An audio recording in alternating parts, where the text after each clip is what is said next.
Bonjour, je vais faire une expérience pour vous démontrer que la troposphère est chargée de particules qui sont opaques et qui n'ont rien à voir avec la cristallisation. On va voir pourquoi aussi les ombrages, au fond, arrivent à subsister pendant un certain temps. Pourquoi? Tout simplement parce qu'il y a un rideau de particules dans la troposphère qui fait ceci. Voyez-vous? Regardez. L'ombrage, vous voyez l'ombrage? On a l'ombrage ici. Regardez. Mais si je prends le néon comme ça, regardez, il n'y a pas d'ombrage. Il pourrait y avoir un ombrage au sol, on pourrait avoir un ombrage au sol, mais il n'y a pas d'ombrage.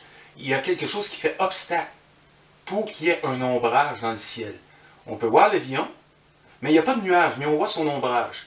Alors, sur quoi l'avion, sa traînée, qui est elle aussi chargée de particules qui sont très denses, comme ce néon, et qui fait un ombrage, comme celui-ci, juste dans les particules qui vont réfléchir la lumière. Ce qui veut dire que la troposphère est chargée de particules qui renvoient le rayonnement solaire et qui, au fond, empêchent une bonne partie du rayonnement solaire d'atteindre le sol.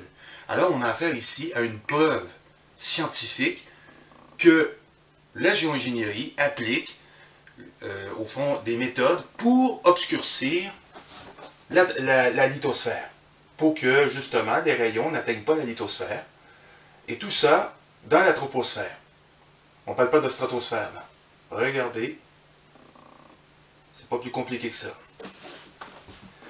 L'ombrage est expliqué par le fait du positionnement de l'éclairage au fond du soleil et des particules, au fond, qui saturent la troposphère.